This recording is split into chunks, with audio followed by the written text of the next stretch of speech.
Look, I just want to begin. Our point now is to have an opportunity for questions and discussion.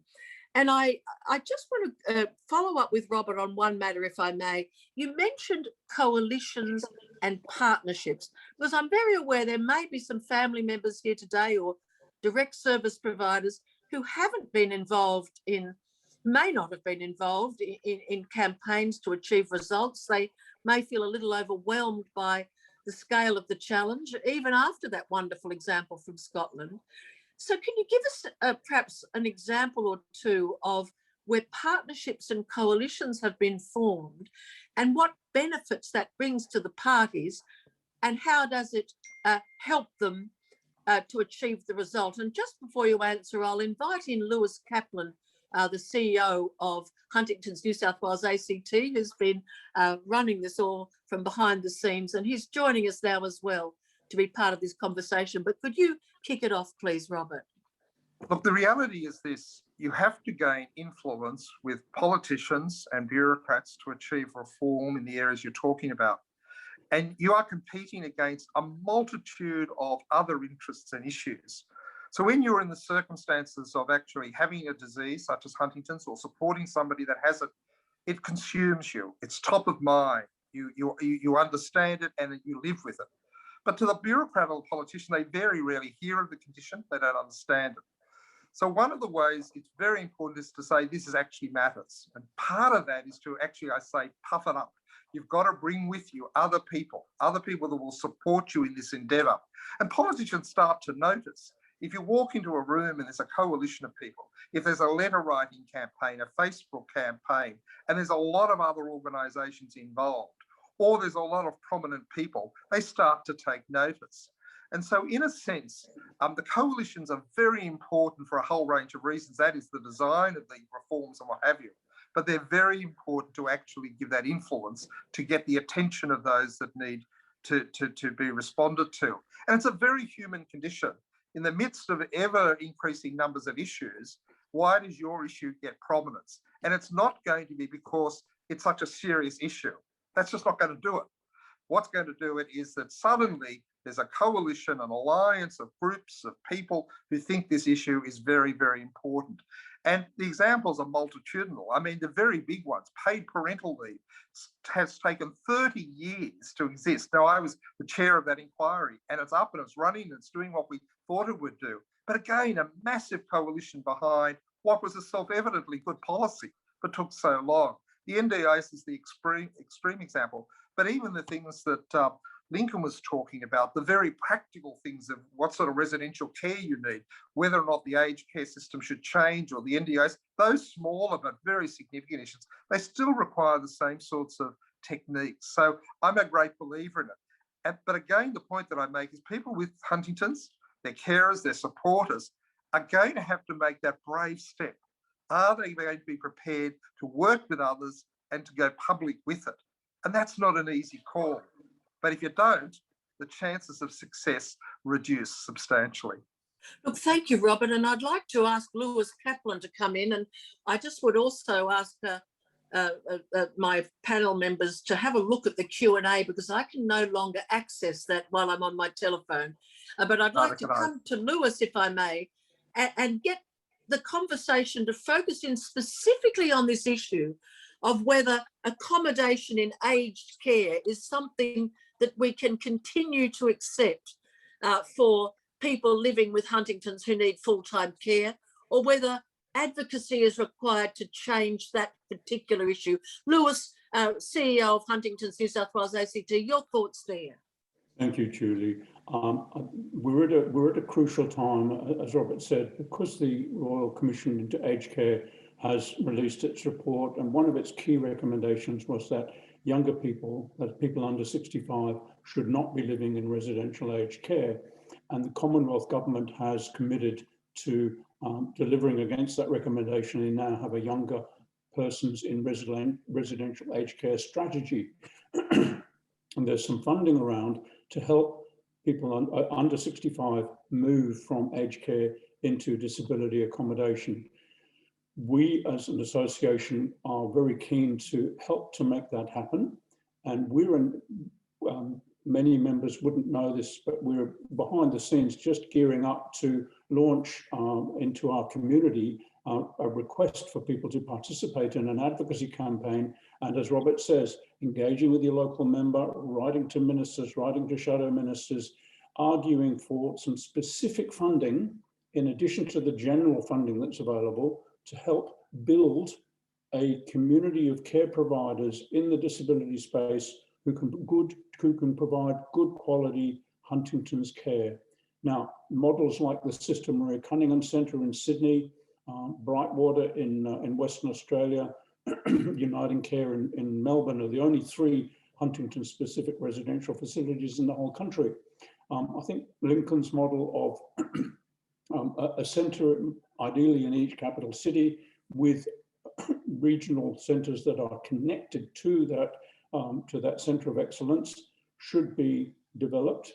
And the disability sector, we hope, will become interested, but they need specialised training, they need specialised support, they need somewhere they can go. And if you're out in regional New South Wales, you need to be able to ring up a neurologist, probably in Sydney, or a care provider in Sydney who really understands Huntington's to guide that process. So timing is crucial. We're very keen that the community come with us in arguing our case to the Commonwealth Government to support this process. Lewis, you've got 2 minutes of the attention of a critical minister, and you want to say the 3 reasons why it is important that the people living with Huntington's and their family seek support through the National Disability Insurance Scheme options. 3 key points. Why? Why is that the way to go rather than aged care? So aged care funding is limited. NDIS funding is based on people's assessed needs. People with Huntington's disease have very high level of disability, very high level of assessed needs. They need the level of funding that the NDIS can provide, and that won't be available to them in an aged care setting. Second, people with Huntington's are at the hardest end of all the neurological diseases, and in order to care for them, we need that specialist support. We need staff and care providers to have good training and support so that they understand how to provide that care in a quality environment. And thirdly, nobody under the age of 65 should be locked up in a residential aged care dementia ward with people in their 80s and 90s. People with Huntington's usually end up in residential care well before the age of 65, often before the age of 55 or 50. Could I just also let our viewers know that in the first, I think it was, of our webinars, we did visit a Danish place to live. Even residential facility is a funny use of language, isn't it? But, you know, a place to live for people living with Huntington's that was specialist. And we saw a tremendously optimistic vision of what is possible. Can you remind us of the name of that centre, Lewis, just so people who may wish to go to that recording when they receive the links to the website? Yeah, so the recording was made by Charlotte Hold, H-O-L-D, who is an occupational therapist at Tancare, T-A-N-G-K-E-K-A-E-R, Tancare. And as Judy says, the recording of her presentation will be available once the conference is over from our website. Just before I come to link the next... Can I just make a point about that? That last point that Lewis raised is the most important. You have to get the decision maker to be in the space of the person with Huntington's. Either you take them there and you say, can you imagine yourself being in this circumstance at age 45 and everyone else is 85? You've got to bring it down so I get it. The second thing is, of course, that comes best from the voice of the person who's in those circumstances. One of the most powerful voices in the aged care Royal Commission was a former president of ACOS, Merle Mitchell. She's got a lot of attention. She's living in a nursing home in Victoria, and she seems to have lost none of her advocacy ability. But it's been extraordinarily powerful because, one, is she's a good advocate. But secondly, she says, well, it's about me. I don't want to be here. Look at what I've got to live with. And suddenly people say, gee, we get a bit of it. We understand it. So the last point that Lewis made is the most important. Can you get the decision makers to understand what this must be like? And there must be some better way forward. And then, of course, the 2 first points you made, Lewis, is the what you should do. But it's that emotional attachment. Not always, but I've got to tell you, 9 times out of 10, it is that. It's more than empathy. It's an emotional attachment to the issue that you've got to get across to the decision makers. Robert, what I want to ask you is sources of advocacy training. There may be professionals watching this, family members watching this, who are saying, I would like to help to make a better future. I'm a little nervous about the 2 references you've made to 30 years, but I do want to help. How can I get the skills? And could I just share one quick example? I'm a survivor of head and neck cancer. It's another neglected group of people who have many long-term side effects. I won't go into that here for obvious reasons. However, coming up in a week or two's time, a panel of 6 survivors of head and neck cancer who each have varying levels of severe side effects are going to be interviewed by me at Parliament House in Canberra at a politician's breakfast. And a huge amount of work has gone into getting a sort of 2-hour slot hosted by a couple of politicians to try and get that emotional relationship, that emotional understanding of the extraordinary long-term impact of head and neck cancer and why more support is needed. And my understanding is that's a classic advocacy technique. Where do you learn these skills? What are your thoughts there? I think that's by each other. I mean, Lewis has been involved in Dementia Australia, and I'm sure Lincoln's been involved in campaigns in relation to healthcare sector on behalf of service providers. My view is if you don't have the internal skills to do it, you simply ask for help. That is, you say to 2 or 3 really clever organisations, can we have a meeting? Can we have a forum? This is the issues. What's the word? My experience has been people are exceptionally generous. The second thing is I'm a big believer in peak bodies. I know organisations drift in and out of peak bodies and lose confidence, and there's always petty stuff that gets in the way, but gee, they matter. They really, really matter. And there are health peaks and there are community service peaks and there are provider peaks, but you learn from each other. But going back to your point, Julie, I think that this is not, I think individuals campaign, but the real truth is you've got to do it as a group, as a collective. The good thing is the sector by and large in health and disability and else is very willing to share the skills and talents. And I'm sure that Lincoln's found that with other service providers. You may compete at one level, but there's a common cause and a common techniques that work. So, and Lewis has a lifetime of understanding these issues. So you're not out there by yourself. Lots of other organisations have been doing this. You don't have to wait 30. If you're really, really good, you'll get it earlier than that. There are just some issues that seem to take an awful long time, but yes, you should be optimistic. But I think you're working together with others, and there is a real generosity to share techniques, approaches, partnerships. That's been my experience, and I don't think it's any less today than it's been over the last few decades. Well, thank you so much, Robert. And I'll come to you now, Lincoln Hopper. Your thoughts on this desire to give the opportunity for people living with Huntington's who need residential full-time care, but who want to avoid the aged care system. I know you gave a complex presentation, but as the rubber hits the road, do you think that's an important campaign to have? Oh, absolutely, Julie. And the advent of the NDIS creates that opportunity to be possible. So that's absolutely exciting. I think that's Robert's point, the culmination of all that work. My complex presentation, was trying to make the point that getting that rolling out is a little harder than it looks. But there are bright spots occurring. There are opportunities coming online, and ironing those bugs out are really critical. People need this housing as quickly as they can get it, but the mechanisms are there to make it possible. And I think that is how we answer the question of getting particularly younger people out of residential aged care, because it's the only option to them. And what I noted in your presentation was just a quick reference to the fact that some providers of aged care are hesitant to accept residents with Huntington's because of some of the complex behaviours that can be associated with the condition. And my little heart squelched then, because I think squelch might be the word, because I thought, family listening to this, you want the person you love to be in a specialist environment where they're welcome, where people are keen to do the best. And that makes you think specialist care is best.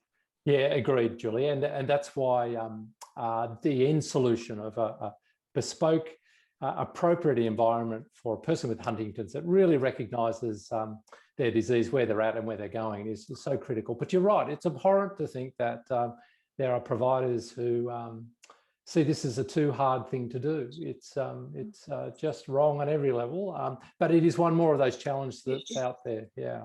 And I think when you're vulnerable and you need partnerships, you want to understand the feeling of inadequacy or not being fully prepared, but then you want to assist them to be able to do it well if that support is needed. But look, I just want to, we don't have a lot of time left because of our technical issues, but what were one or two key things for you, Lincoln, from the Scottish experience that you thought, gee, that's something I'd like to see in Australia? Yeah, look, Julie, for me, one of the challenges that I mentioned is NDIS plans at that point needing to recognise a person with Huntington's condition adequately enough that enables the plan to really go and activate all of these great solutions we're talking about. And those plans being inconsistent across people with these disease, misunderstood, misinterpreted, etc., because of the lack of skill of the planners. And so I saw in Alistair's presentation a very clear, coherent approach that would really, I think, embed a very clear understanding of the needs of people with Huntington's and a clear pathway for them to follow, rather than being left on their own and to their own devices, needing to recreate time after time, each single person, a solution for themselves. So I think that's a very articulate pathway, clinical pathway for people to follow that would really inform NDIS plans and make things a whole lot easier for people. Thank you. And I'm going to come to you, Robert, in 1 second with the same question, and then to you, Lewis, in relation to any questions from the audience. But I just want to highlight one of the skills of the Scottish advocacy was the launches, the multiple launches of something they wanted to get media coverage of. Because as an ex-media person, it can be difficult when you're talking about a really, tough issue like living with Huntington's. It can be really difficult to get mainstream coverage. But local community, either social media outlets or the papers that still exist, they are much more likely to give you coverage. And then once you have coverage, you can do what our speaker from Scotland did, Alistair, and show those pictures of the coverage, because our political leaders love something that gets media attention. So I think that multiple launches was great. And I'd personally like to highlight too the care for the children and family of people with Huntington's, and particularly the children. That's not something I've heard before, and yet, of course, many children and grandchildren are growing up in families with someone they love with Huntington's, and support we can offer to them just seems absolutely excellent. Robert, one or two things you thought was impressive about Scotland other than what you've already mentioned? Well, I thought what you just said is really critical, because it does exactly what I think you need to do. You need to engage people locally. The local politician gets a photo opportunity, the local council gets involved. So these events, even though they don't have big audiences, allow you to get a personal connection with the people who will later make decisions. So it's a great investment. It doesn't matter how many people turn up. The second thing is every single one of those events becomes a Facebook or a social media presence. And that's the difference. The difference today is the big hits are rare, but these small hits actually do get resonance. The third thing is I thought it was a plan that was a big ticket item, but it was capable of being argued at smaller levels. So that's what you've got to do. You've got to say, this is the big plan. If we can't get the whole plan up, we can actually get this bit as well. But it's part of some coherent strategy. And for policy decision makers, particularly the public servants, that's important. So they're not like a randomized set of, wish lists. And I thought that was terrific. But I do actually think that localized stuff that you talked about, Julie, absolutely critical. Absolutely critical. Thank you. And Alistair, Lewis, can I come to you? And please comment on anything you wish and what we've discussed so far. And then if you could share any questions that we haven't covered. I'm not able to see my questions at the moment. Okay, thanks, Julie. There aren't any questions that need to be answered by the panel. When I looked at Scotland's situation, I thought, maybe they've got heaps of people with Huntington's, and they do seem to have a higher prevalence than Australia. They're reporting a prevalence of 20 per 100,000. We report a prevalence varying from 7.5 in New South Wales up to 28 per 100,000 in Tasmania. But overall, Scotland's got a population of 5.5 million people, and they've got about 1,000 people with Huntington's. New South Wales got a population of 8 million people and about 800,000 people with Huntington. So it's not hugely dissimilar. We're not talking completely different ballparks. So there's no reason why we couldn't, either at the state and or at the national level, do or aim to do what the Scottish Association has done. That's why I asked Alistair to present today, to really get people to understand this is achievable. We could do this, guys, if we get our act together and get our advocacy lined up.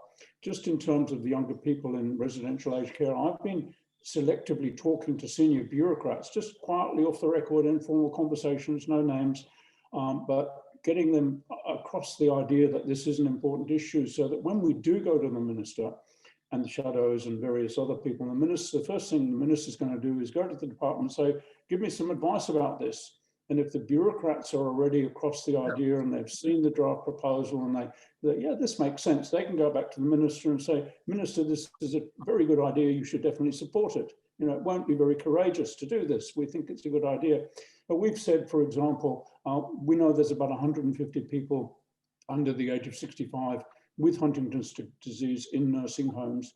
So we're asking the Commonwealth Government, when we get the proposal finalised and all, it's going to be a ballpark budget of $1.5 million. It sounds like a lot of money, but actually it's only $1,000 for each individual to get them out of a nursing home. And if you encapsulate it as $1,000 for each person, it doesn't seem like very much. It changes the parameters of the story. Could I just offer one more observation? And then I think we might move to closure of the session, mainly because I think we are continuing to have some issues technologically, which are a little challenging. But I just wanted to say another common advocacy technique is to try to find people affected, in this case by Huntington's disease as a family, who may have influential positions in society or a higher profile of some kind. I can see Lewis shaking his head, but if I could just not give up straight away and I'll just bat on. Why I mention this is that in our work with head and neck cancer, we've been seeking to find families affected, and often clinicians who care passionately about improving what is available for their patients are prepared to approach a family or an individual to see if they may wish to be involved. Now, I know some situations there is stigma associated with that. It's absolutely up to the individual. But I think in the area of mental health and in some cancers, that opportunity for people who have some sort of public profile or who are willing to share something of the challenges, again, can be so important in advocacy. Do you want to make a comment there, Lewis, because you shook your head? I'm not sure if you agree. So as Robert mentioned, I used to work for Alzheimer's Australia, now Dementia Australia. I had the good fortune to work with Ita Buttrose, now chair of the ABC, who I heard her giving a talk about her relative who had dementia, and she got her facts a bit muddled up. So I rang her up and said, Ita, we need to. She ended up becoming the national chair. I heard a rumour that Hazel Hawke had Alzheimer's. Bob Hawke's former wife and former Prime Minister, former First Lady, approached the family, expecting a punch in the nose. And next thing we have Hazel Hawke with a public disclosure of her Alzheimer's that went front page news and took the whole conversation about Alzheimer's forward 4 years in 4 days. In Huntington's, we haven't got any champions. That's why you talked about Woody Guthrie at the beginning of this talk. He's just about the most famous person who's ever had Huntington's disease. And because it hits people, get their symptoms in their 30s, 40s, they haven't had a chance to become, captains of industry or heads of government agencies or whatever. And their parents had it, and their parents had it. So there really aren't. I mean, I'd love for somebody to get in touch with me and say, actually, I can be that person or can be some public face for you. But to date, there really is very little of that no availability in our world. Nevertheless, the point that Julie made, I think, is so important. I'll give it I won't take time, but I just one of the prime ministers not so long ago used to have these dinners at the lodge, and they were all private, but everyone knew about them. And the way you got something up was to influence one of the people that attended the dinners. These were all corporate high flyers. And it could be about any of the strange issues. The number of times I spoke to people who said that we'd spoken to somebody who spoke to that person who was at that dinner, and suddenly a policy that could never get up any other way gets up. Now, you can call it whatever you like. You can call it the artful force of lobbying or participatory democracy, but it doesn't matter. So I'm not a networker. It may surprise you, but I'm not a networker. But I do understand the value of those networks. So it's this sort of spreading the message. And the greater the personal connection is, as you've indicated, Julie, and as Lewis has been talking about, obviously the more powerful it is. But remember, just in organisations like that Lincoln's in, the board members of these health facilities, St Vincent's Hospitals, Calvary Healthcare, the Ramsay Group, are powerful individuals. And if you can connect them, even through the service provision, they can sometimes become great advocates. So we live in a very privileged space where there is a lot of very important and influential people in and around us. We often don't know how to use that. And my point is, if we're going to make changes for particularly conditions that are relatively small in terms of prevalence, then these are the sorts of techniques. Now, I'm teaching people to suck eggs because you all know this, but these are tried and true methods.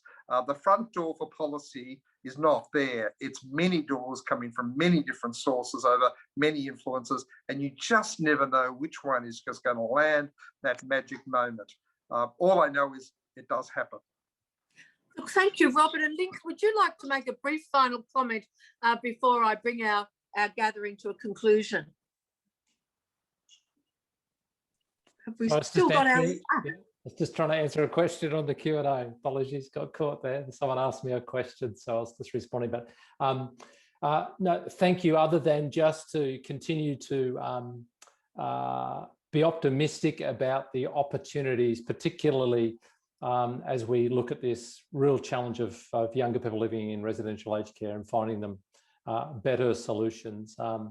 And we're committed to that as an organisation, but I know a lot of other providers are. And we talked about those networks before, and I'm very confident of those great organisations wanting to make a difference in this space. So thank you for the opportunity. Yeah, thank you so much. And thank you to Robert Fitzgerald and to Alistair earlier from Scotland.